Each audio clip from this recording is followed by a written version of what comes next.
yang maha kudus, ku masuk ruang maha kudus dengan darah anak domba.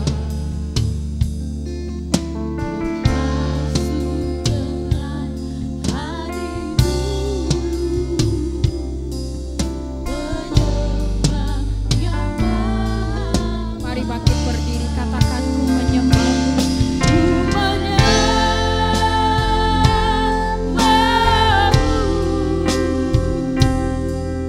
ku sembah, ku menyembahmu Tuhan. Ku sembahmu,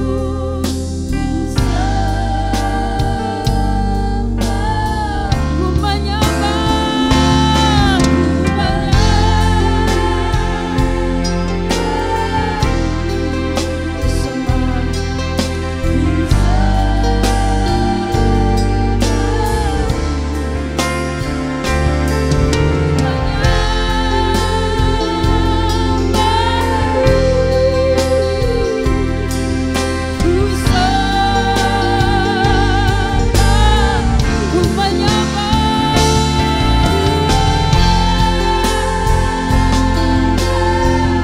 saya persilakan kepada hamba Tuhan yang akan melayani.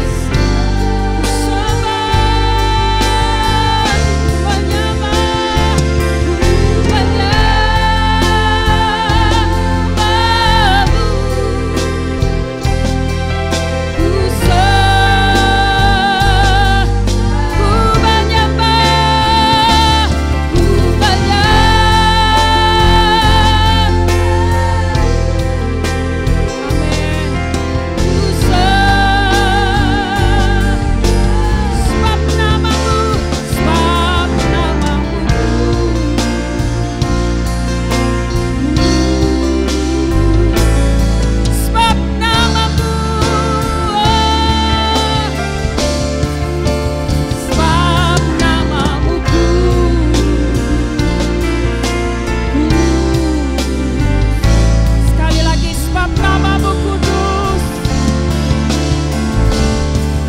sebab namamu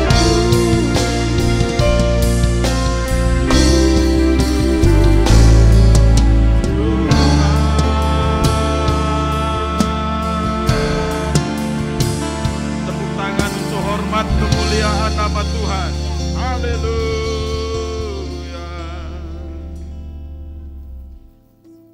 Bapa, kami bersyukur untuk panggilan-Mu, kami boleh ada di sini.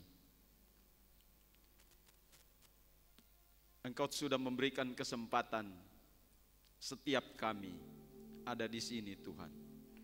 Sebagaimana firman-Mu berkata, lebih baik satu hari di pelataran Tuhan daripada 1000 hari di tempat yang lain. Kami berada pada alamat yang tepat pada saat ini, Tuhan. Kiranya firman-Mu yang akan disajikan sebagai makanan rohani akan menjadi tempat yang luar biasa di dalam hidup kami. Itu sebabnya kami menyiapkan semua alat-alat pencernaan rohani kami, supaya makanan firman-Mu kami bisa konsumsi dengan baik, dan rohani kami menjadi sehat, kuat, menjadi berkat bagi diri sendiri, menjadi berkat bagi keluarga kami, menjadi berkat bagi tetangga kami, dan menjadi berkat bagi kota Tentena, menjadi berkat bagi tempat di mana kami berada. Terima kasih Bapa Surgawi, kami siap untuk mendengarkan firman Tuhan yang ajaib dan luar biasa hari ini, dalam nama Tuhan Yesus Kristus. Haleluya. Amin.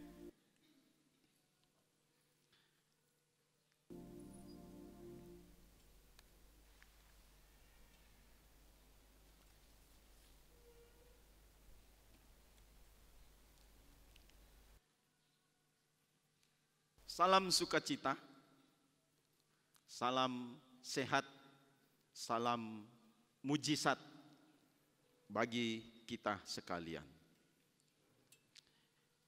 Kita sudah masuk pada bulan Mei dalam program pemuridan, yaitu tentang bertumbuh di dalam Kristus. Hari ini kita akan menerima pemberitaan firman Tuhan dengan topik faktor penunjang dalam pertumbuhan rohani. Mari kita melihat pembacaan yang pertama yang terambil di dalam Efesus pasal 4 ayat yang ke-16.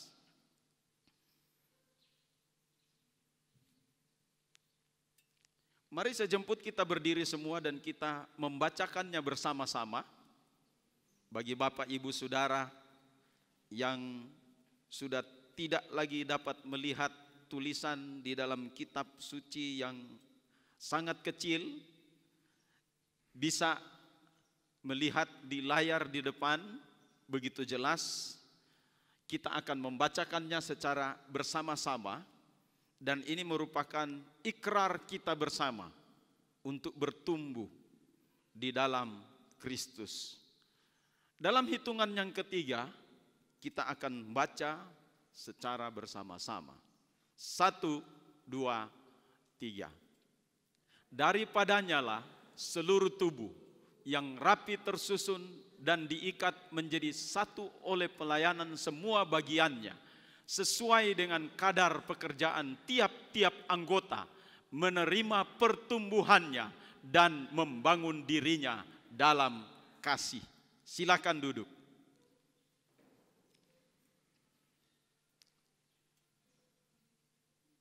Firman dan Roh Kudus adalah makanan, minuman, oksigen rohani untuk pertumbuhan tubuh Kristus. Untuk mengoptimalkan pertumbuhan ini, kita akan identifikasi, kita akan mengenal faktor apa saja yang menunjang pertumbuhan rohani kita, supaya kita tetap sehat, kuat, bertumbuh di dalam kuasanya yang luar biasa. Ini adalah merupakan program untuk menjadi serupa dengan Kristus, di mana karakter kita dibentuk setiap kali kita mendapatkan asupan makanan rohani yang bernutrisi tinggi. Tapi ada faktor penunjang yang bisa melengkapi semua dalam program pertumbuhan rohani ini. Pada minggu yang lalu kita sudah belajar tentang nutrisi rohani. Ada 25 kandungan zat yang luar biasa, yang baik, yang terdapat di dalam firman Allah, yang kita konsumsi setiap hari. Tetapi kita melihat bagian-bagian yang penting dalam menunjang pertumbuhan rohani kita. Seperti yang pertama adalah olahan dan penyajian makanan rohani. Hal ini saya sebut dengan pengkhotbah yang mengolah makanan. Untuk masuk pada poin ini, pada titik pemahaman ini, baik tidak mengapa kita dibimbing dan dibawa pada satu gambaran praktis, ilustrasi. Jadi diilustrasikan seperti ini. Ada satu restoran yang memiliki kualitas yang baik, dikunjungi oleh orang-orang yang mau ingin sehat. Restoran ini namanya restoran yang sehat, di mana ia memiliki tempat penyajian yang baik, kemudian memiliki taman-taman yang baik, juga untuk olahan makanan dari restoran ini dia memiliki perkebunan yang baik. Dengan semua jenis makanan yang disajikan di restoran ini adalah makanan organik yang ditunggu-tunggu oleh banyak manusia yang ingin sehat. Sudah di situ ada sayur-mayurnya ditanam, ada umbi-umbian, kemudian ada bahan makanan yang lain. Di situ ada kolam ikan, di situ ada semua rempah-rempah yang ditanam untuk memenuhi kebutuhan dari pengunjung restoran yang ingin sehat. Pokoknya semua organik, tidak pakai bahan kimia yang lain yang bisa membahayakan kehidupan manusia. Kemudian banyak sekali pengunjung yang datang ke situ. Hari-hari ini manusia membutuhkan sehat. Jadi mereka walaupun itu mungkin kelihatannya mahal, tetapi mereka berkunjung berbondong-bondong ke sana untuk mendapatkan makanan sehat dan terjamin. Semua sudah diukur, di situ ada ahli gizinya dan lain-lain sebagainya. Dan di restoran ini juga ada chef yang bagus. Cara mengolah makanannya yang baik. Kemudian orang-orang berkunjung ke situ dengan tidak was-was.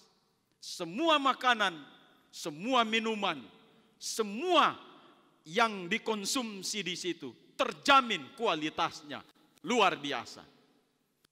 Perumpamaan ini bisa menjadi analogi, bisa menjadi gambaran terhadap satu gereja lokal yang sehat.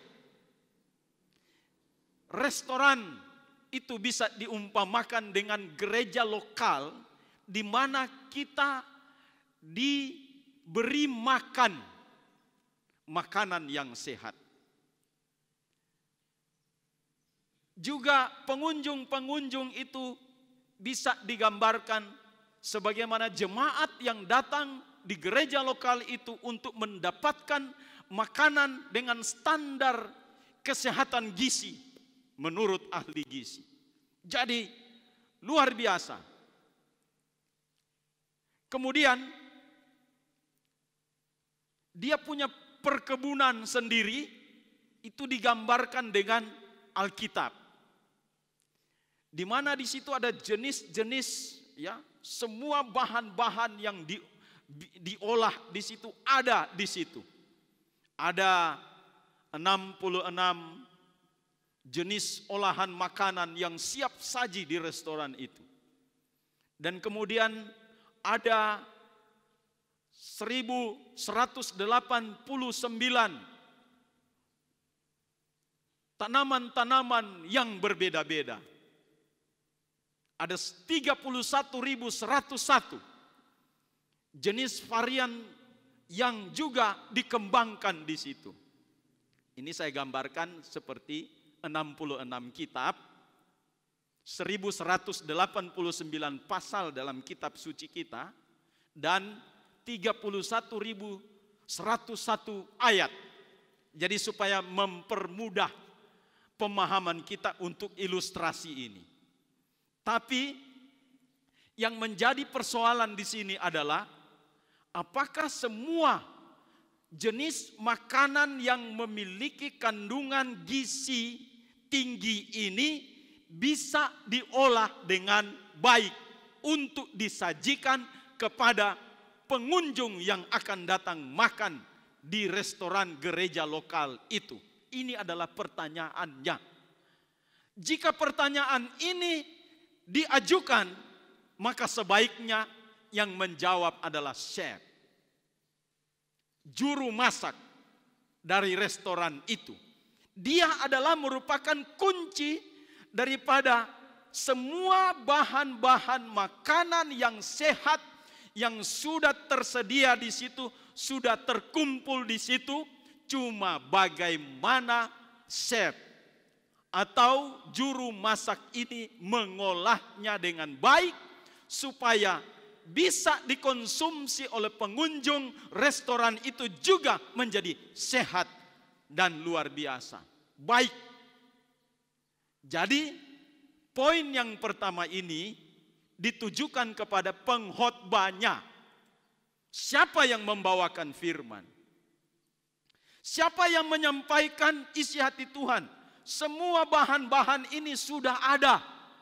Ya, pengkhotbah itu diilustrasikan, diibaratkan sebagai chef, juru masak yang akan mengambil ayat-ayat, setiap pasal, kemudian kitab dimasukkan di dalamnya, diolah supaya menjadi makanan yang layak untuk disajikan kepada pengunjung restoran. Bisa saja bahan-bahan itu sumbernya dari kebun yang sudah disediakan oleh restoran yang terkenal itu. Tapi persoalannya, kalau chef yang tidak bertanggung jawab dalam pekerjaan untuk menunjukkan mutu kualitas dari restoran itu, dia bisa saja sayur-sayur yang sudah diambil, ikan yang sudah diambil, ya, dia simpan dulu, kasih lama sekali sampai sudah mau membusuk, sudah berulat, dia taruh saja di situ, ya, masak saja begini. Ini chef yang tidak bertanggung jawab.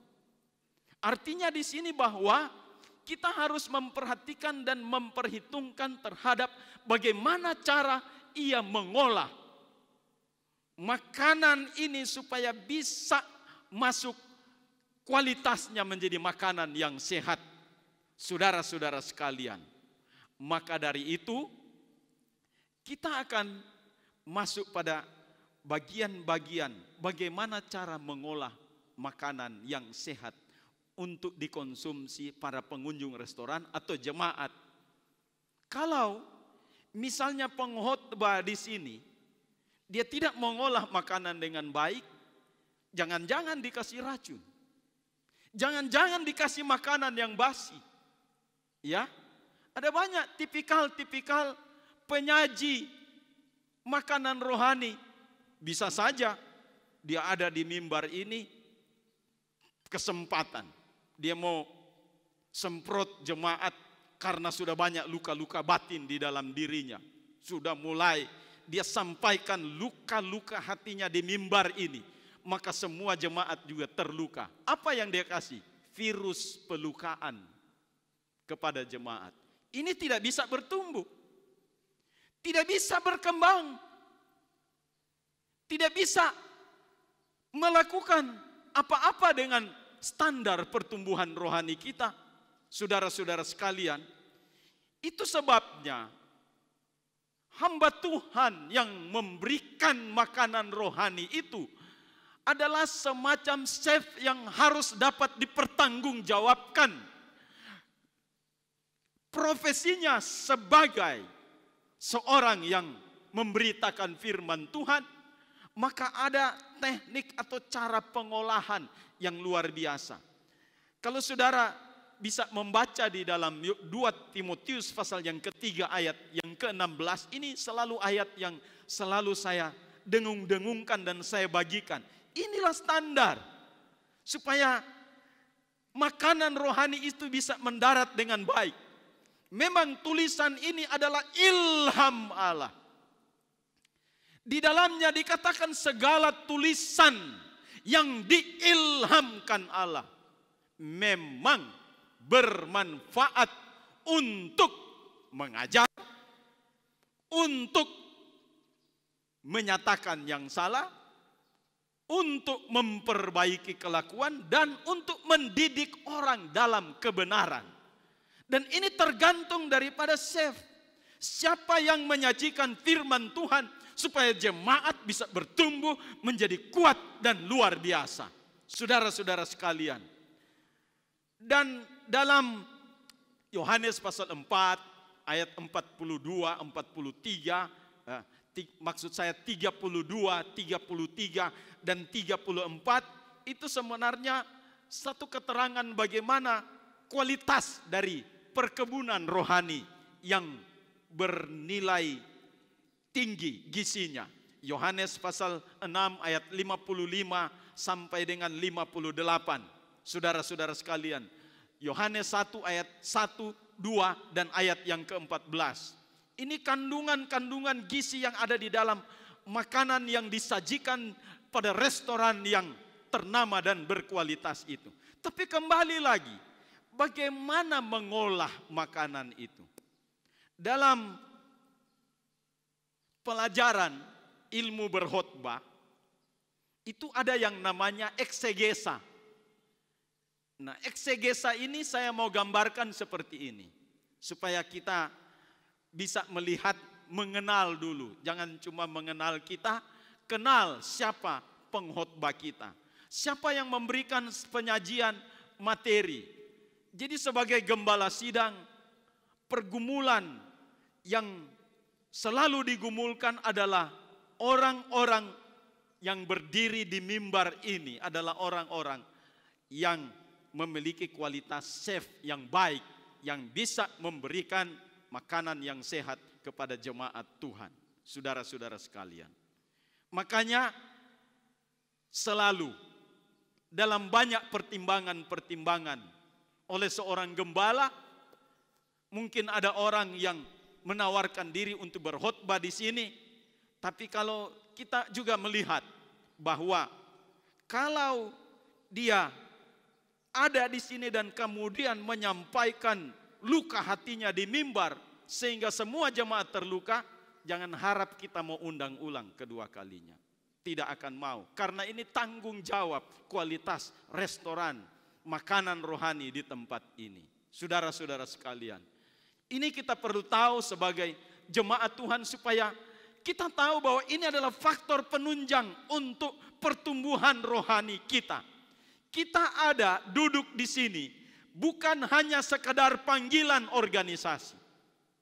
Panggilan organisasi itu adalah satu aturan-aturan yang diberlakukan dan juga kita harus taat dengan organisasi.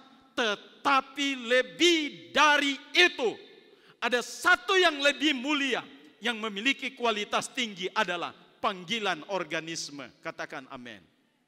Panggilan organisme itu adalah gereja yang dibawa untuk satu pertumbuhan yang tujuan akhirnya adalah sama seperti Yesus Kristus. Menjadi sempurna, disingkirkan dari aniaya besar, masuk, diangkat pada waktu Yesus datang kembali, bertemu di angkasa permai, memerintah 1000 tahun damai.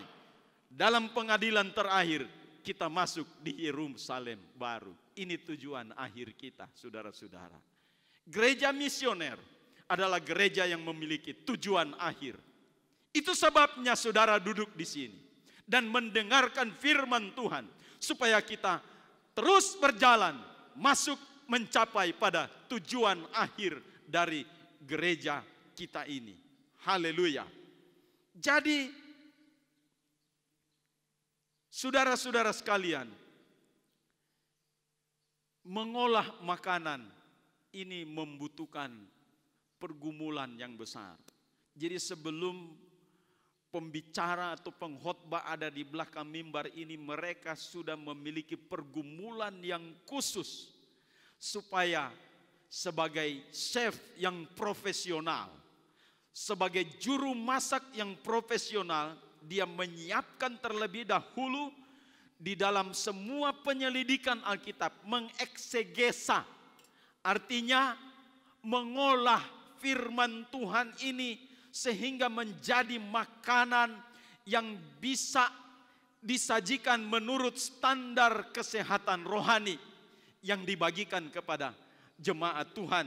Saudara-saudara sekalian, ini membutuhkan pergumulan, membutuhkan penelitian yang panjang, juga membutuhkan doa yang dengan sungguh-sungguh, membutuhkan pergumulan yang sungguh-sungguh, supaya makanan yang disajikan benar-benar memiliki kualitas yang tinggi.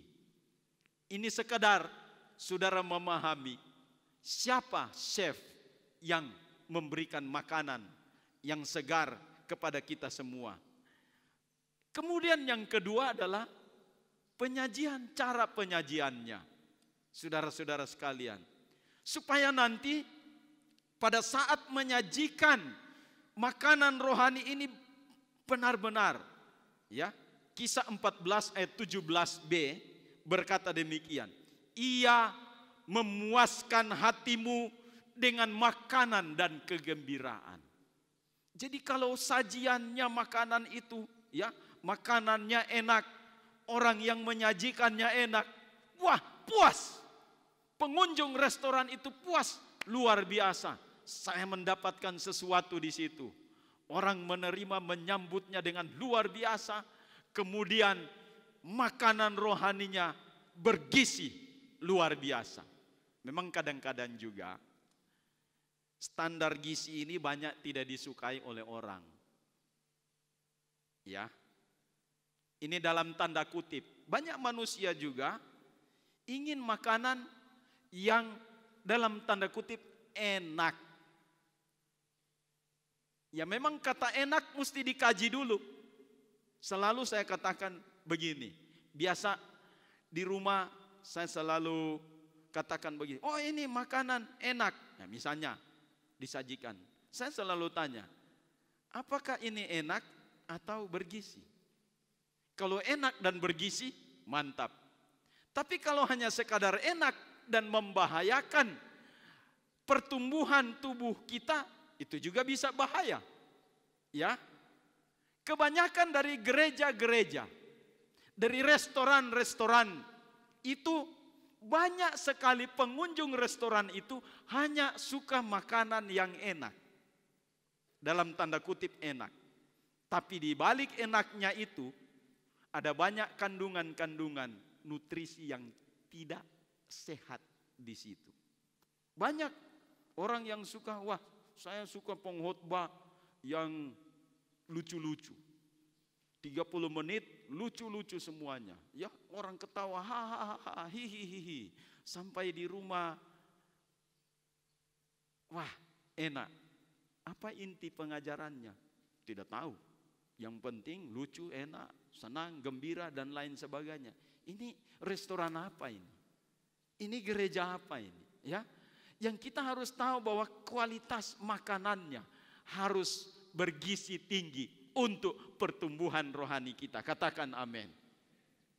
Itu sebabnya saya menghimbau kita di sini. Sengaja saya mengungkapkan ini supaya kita mengenal, ya, penyaji makanan. Supaya dari pihak kita semua, kita harus berdoa kepada pemberita firman. Ini tugas kita semua.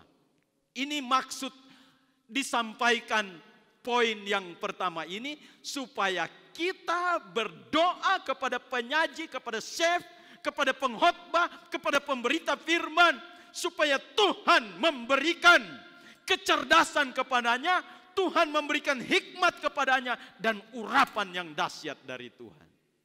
Sehingga makanan yang diberikan itu luar biasa, mendatangkan kekuatan yang baru dan kesehatan rohani kita. Dan kita semua bertumbuh di dalam iman kepada Tuhan. Haleluya. Sekarang poin yang kedua. Tadi penyaji makanan.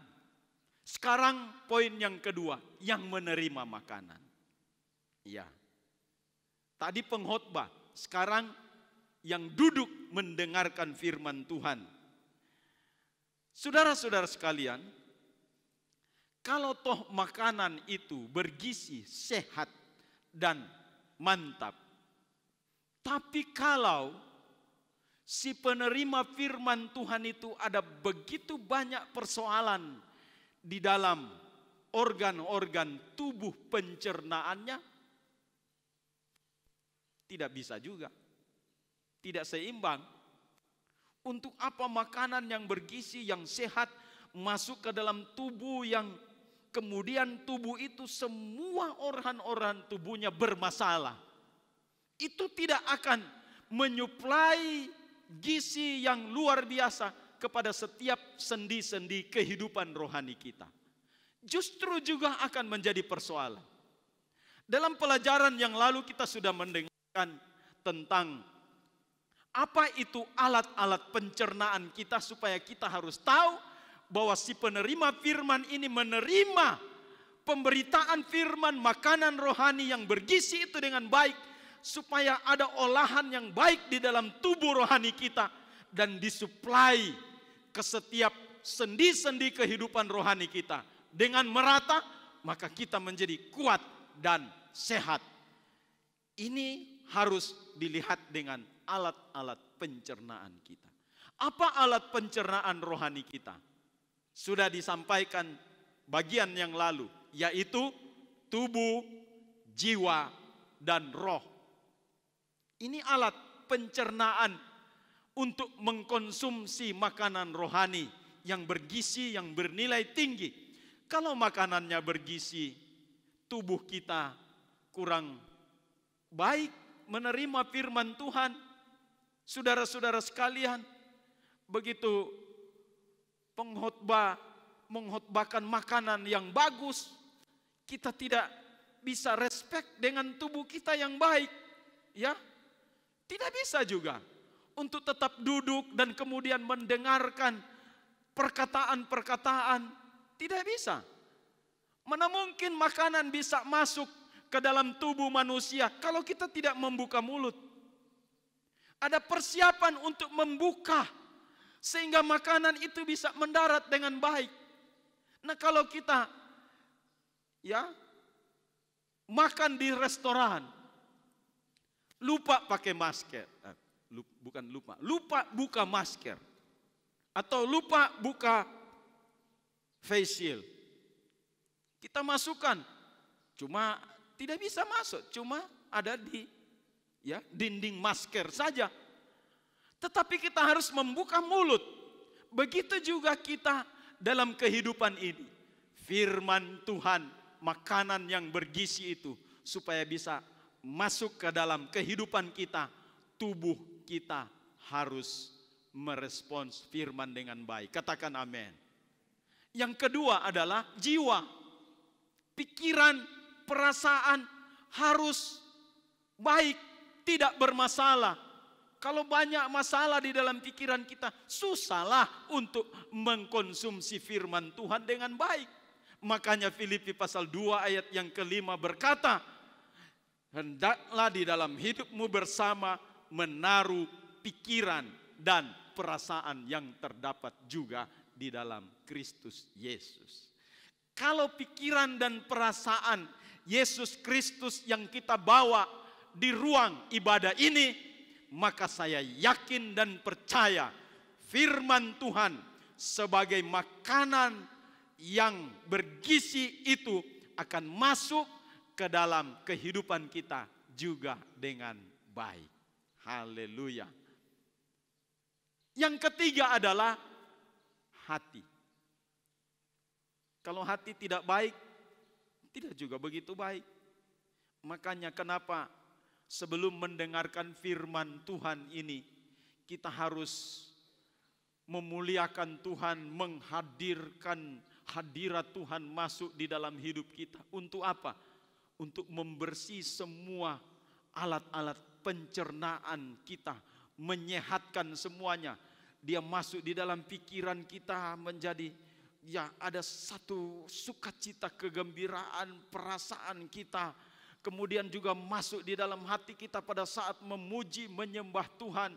Hadirat Tuhan turun. Tuhan membuka segala sesuatunya, hati bisa menerima dengan baik. Amsal 4 ayat 23 berkata, jagalah hatimu dengan segala kewaspadaan, karena dari situlah terpancar kehidupan. Hati terbuka, firman Tuhan masuk dengan baik. Ini juga luar biasa. Jadi faktor penunjang untuk pertumbuhan rohani yang kedua adalah si penerima makanan itu. Ya, kita harus ada tubuh jiwa roh yang siap untuk menerima firman Tuhan. Ulangan pasal 6 ayat 5 berkata, kasihilah Tuhan Allahmu dengan segenap hatimu, dan dengan segenap jiwamu, dan dengan segenap kekuatanmu. Jadi cara untuk menyehatkan semua alat-alat pencernaan firman Tuhan di dalam hidup kita ini adalah mengasihi Tuhan dengan tubuh, jiwa, dan roh. Roma 12 ayat 1 berkata, persembahkanlah tubuhmu sebagai persembahan yang hidup dan yang berkenan kepada Allah. Itu adalah ibadahmu yang sejati. Saudara-saudara sekalian, ini luar biasa mengingatkan kita semua.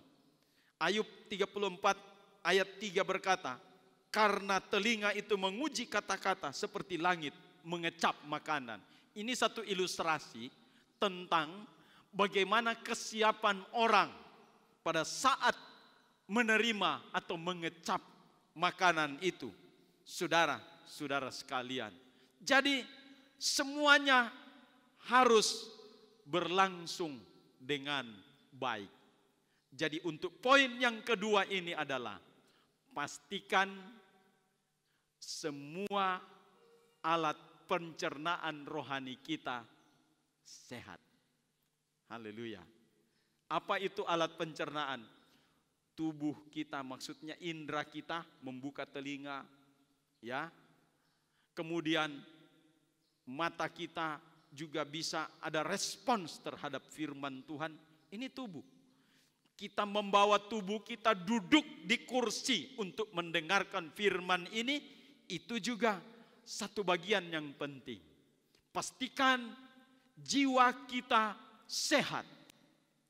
Sebab kalau jiwa kita, pikiran kita tidak sehat, perasaan kita tidak sehat, menerima makanan rohani juga ada masalah. Makanan ini bagus, bergizi tinggi, tapi kita tidak menerima makanan rohani dengan pikiran kita yang baik, buyar semuanya. Apalagi kalau hati kita tidak disiapkan dengan baik untuk menerima firman Tuhan. Biar lagi makanan sehat dan bergizi, itu tidak berarti dalam kehidupan kita kalau alat pencernaan rohani kita ini rusak. Itu sebabnya sekali lagi saya katakan, pastikan tubuh, jiwa, roh kita ada dalam keadaan baik-baik saja. Haleluya, puji Tuhan. Jadi kalau mau disurvei saat ini, mulai yang duduk di muka sampai di belakang, sampai di pojok sana, pastikan tubuh, jiwa, rohmu dalam keadaan sehat.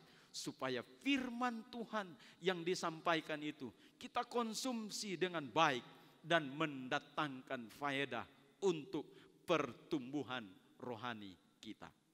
Yang ketiga, faktor lingkungan yang sehat.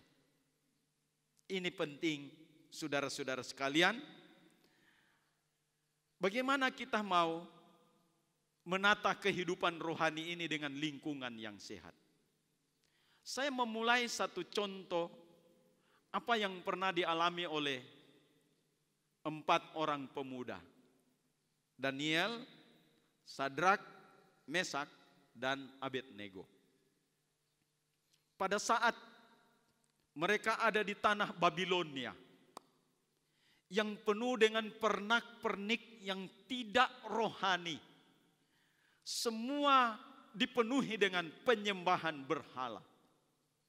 Termasuk dalam gaya hidup orang-orang Babilonia adalah gaya hidup penyembahan berhala. Di situ keempat pemuda ini ada dan mempertaruhkan keyakinan mereka. Karena mereka juga dimasukkan dalam dalam bagian yang penting untuk dididik menjadi pejabat istana. Dapat kesempatan mereka, tapi dikelilingi dengan lingkungan-lingkungan yang tidak sehat. Tapi Daniel, Sadrak, Mesak, dan Abednego mengambil keputusan bahwa kami tetap membersihkan lingkungan rohani kami. Dan di situ ada ayat yang mengatakan, di situ dikatakan Daniel berketetapan untuk tidak menajiskan dirinya dengan santapan raja. Ini adalah satu keputusan yang penting di dalam satu kehidupan. Kita memang ada di tengah-tengah dunia ini. Bukan berarti saya berkata bahwa kita sudah tidak lagi ada di komunitas orang-orang yang ada di sana. Harus sendirikan diri. Bukan begitu, saudara-saudara sekali. Ya. Kita tetap menjadi ikan di laut. Tetapi ikan itu tidak tercemar dengan garam yang sekian persen kadarnya yang ada di laut. Tidak tercemar. Demikianlah kita membersihkan lingkungan kehidupan kita semua, supaya menjadi sehat rohaninya, dan dengan demikian ini bisa berdampak bagi setiap orang yang ada di sekeliling kita.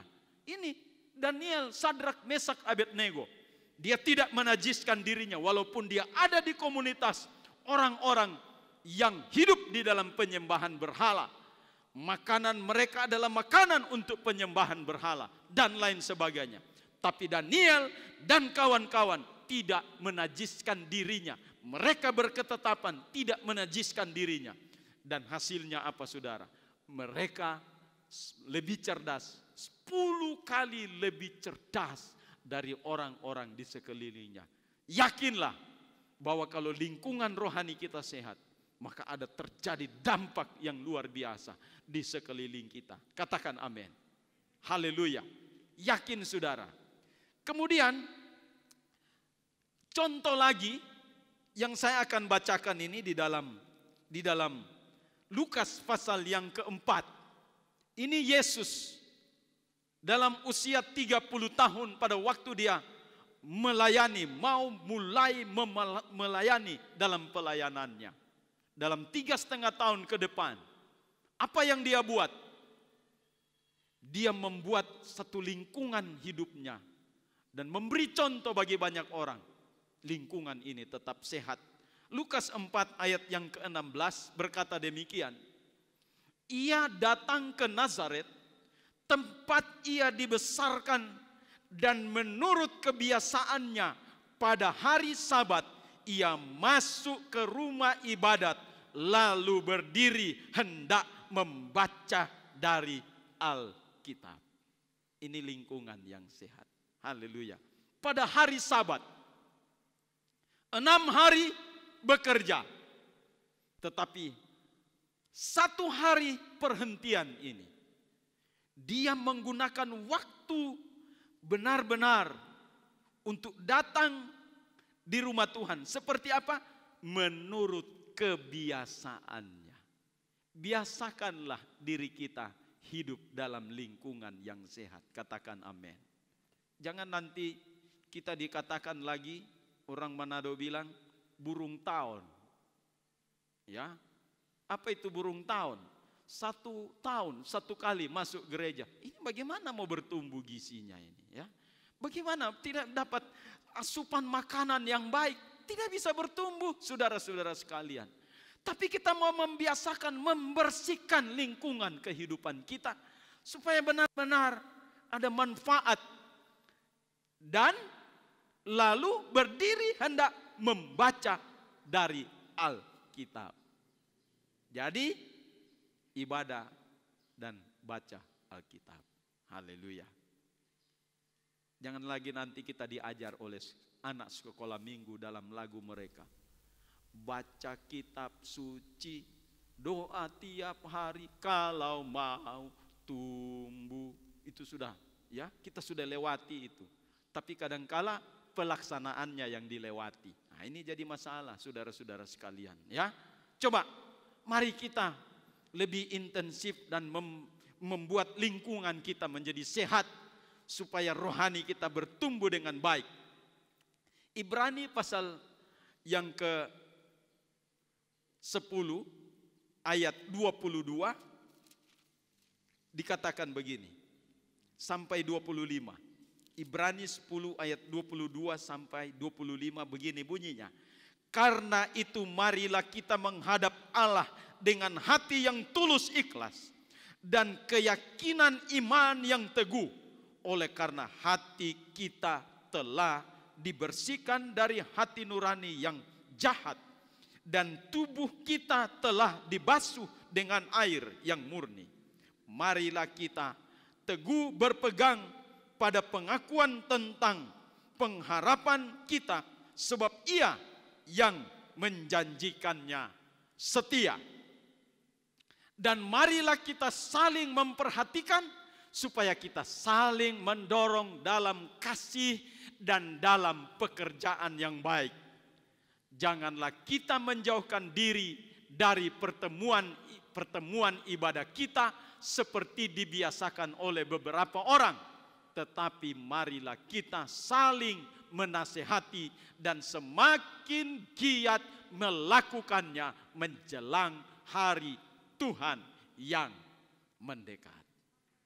Ini lingkungan kita, bahwa hidup kita ini di lingkungan persekutuan orang-orang yang percaya, supaya di situ kita saling menasehati, ya, saling melengkapi satu dengan yang lain. Bagi saudara-saudara yang mungkin susah mengoperasikan Zoom meeting, ada di Facebook, coba buka bagaimana para peserta-peserta pemuridan itu saling memberikan menasehati. Memang kadangkala ada juga ya yang berbeda pendapat di situ. Itulah yang disebut besi menajamkan besi, manusia menajamkan sesamanya. Ini saudara sekalian saling memberikan sesuatu, membagi sesuatu. Mungkin terlalu ekstrim kita membaginya. Yang penting ada filternya, yaitu firman Allah. Tidak mengapa saudara-saudara sekalian, ya. Sampaikan saja apa yang menjadi isi hati dan apa yang menjadi pendapat kita, nanti difilter oleh firman Tuhan. Jadi kita menciptakan satu lingkungan yang baik. Saya mau berpesan hari ini, jagalah dan bersihkanlah lingkungan rohani kita agar kita tetap sehat. Haleluya. 2 Petrus 3 ayat 18. Tetapi bertumbuhlah di dalam kasih, karunia, dan dalam pengenalan akan Tuhan dan Juru Selamat kita, Yesus Kristus. Baginya kemuliaan sekarang dan sampai selama-lamanya. Amin.